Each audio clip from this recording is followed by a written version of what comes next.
Welcome back, everyone. Thank you for joining me again on another episode or video, if you will, of the Roaming Prepper channel. I'm your host, Pete. And what's with today's video? Watch your six. What am I talking about? Well, I'm not talking about anyone individually. I'm talking about a community issue that is starting to manifest itself on the border states that the rest of you need to kind of understand what's going on because eventually it will come to you. So I just wanted to share that. I'll be right back after my intro, and let's talk about what it was I read and why we should be paying attention.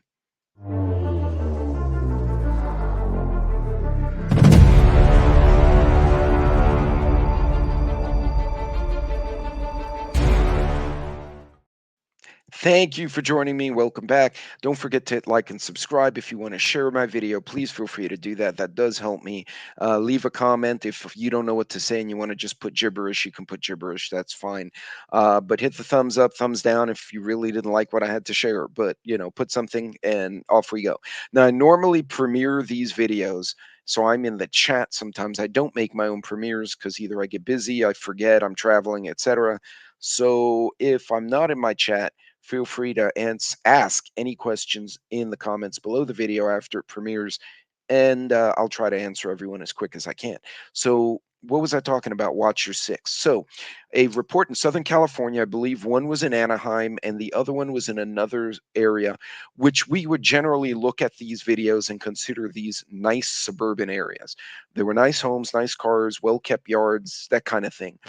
Neighbors were starting to find cameras, cell phone based or cell signal based cameras hidden in the trees, in the bushes, on fence posts, and not just stuck in there, but they were actually taped with camouflage tape. They had little cell phone type or cellular based uh, transmitters transmitting live video. Law enforcement in the particular video, I believe this one was the Anaheim police, we're saying they've angled the cameras on like a tree to where they can get a whole corner or a whole set of houses. So they're not just targeting like, oh, they're spying on this one house.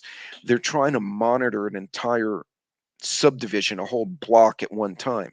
And there are multiple cameras. Some are hidden in the ground, some are hidden in people's bushes.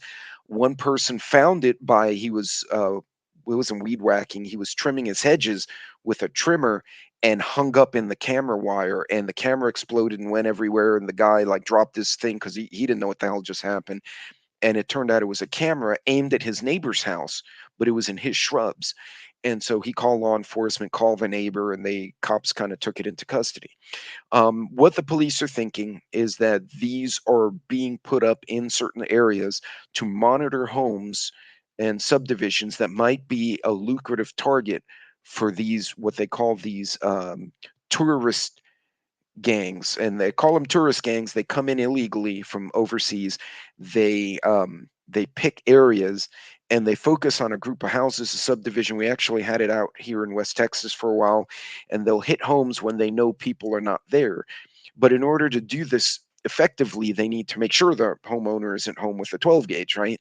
So they monitor the activity in the house on a day-to-day basis by using cameras in the neighborhood.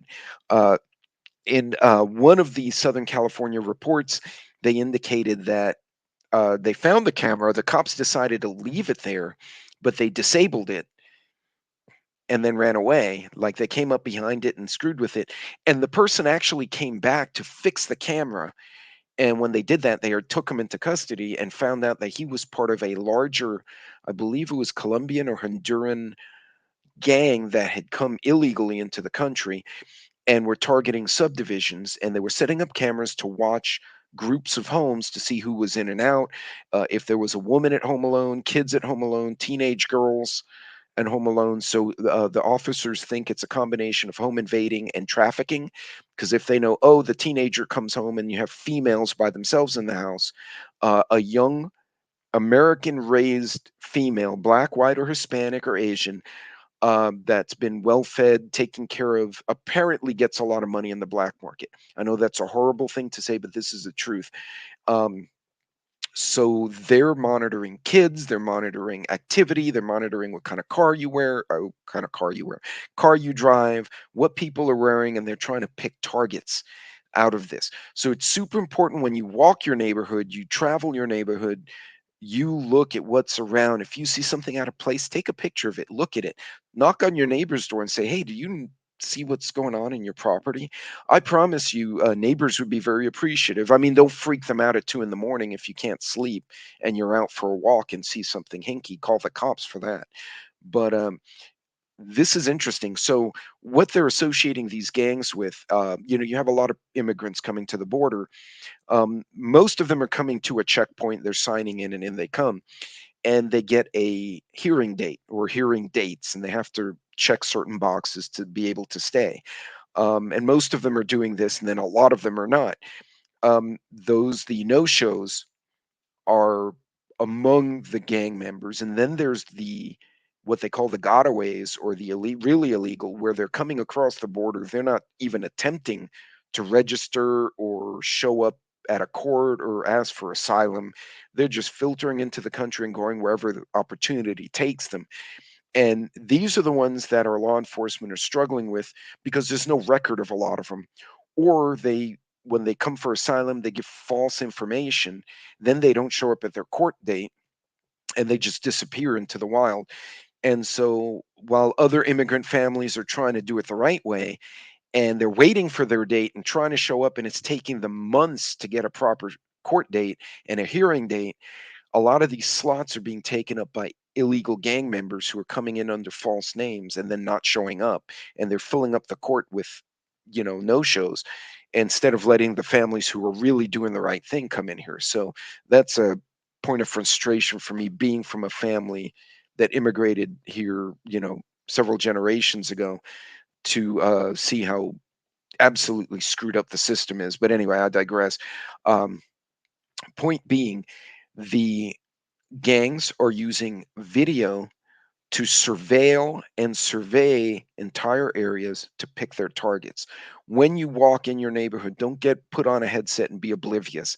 Walk around, look at what's not right. I've said it before, every neighborhood kind of has its own pulse, its own feel, its own set of sounds and smells and patterns of behavior. And when you walk your neighborhood enough, you kind of know who does and doesn't belong and what is out of place. My neighborhood is notorious for this. People will go for walks and say, "Hey, who's this suspicious white SUV?" And it turns out to be like someone's dad was visiting for the weekend. But people notice. They'll go for a walk. There's a lot of families in my subdivision. I'm among the older members of the neighborhood, a lot of young families with their first kids in elementary or pre-K, and they'll walk the neighborhood and immediately start posting things on the neighborhood Facebook group. Did you see this guy and who's this person here? Um, which is not a bad thing because it keeps people on their toes. It keeps you aware. Pay attention to what's in your area.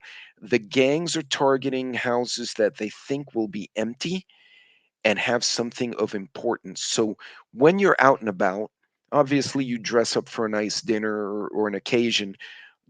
Don't be go out of your way to show off cars, show off jewelry, show off money, show off anything.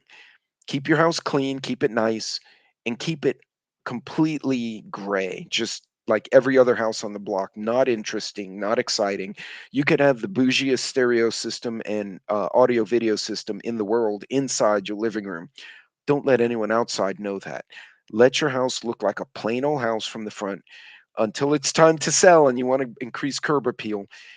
Being oblivious, being uninteresting, and falling into the background is a great way to not get noticed by criminal gangs. But it's important you understand that these folks are organized. They actually, in one subdivision out here in Texas, not an hour from where I'm sitting right now, they hit 18 houses in a month, one after the other, and they were hitting them during the day.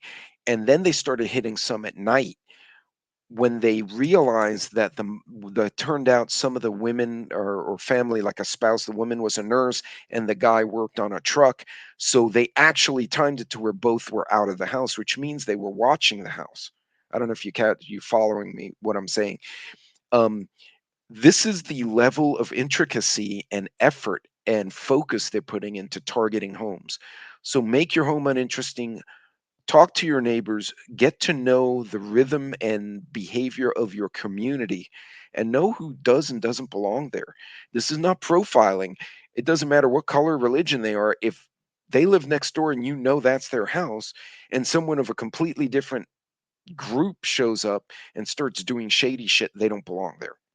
It's just what it is. In any case, folks, just pay attention, because if it's hitting the border states, it's hitting Cali, it's hitting Texas, it's going to come to your neighborhood. Be ahead of the curve. Tell your neighbors about this so you guys are ready, you're watching, and you're paying attention. And remember, upgrade your home, put good screws on your doors and hinges, deadbolt locks. Don't forget to lock your cars and lock your homes.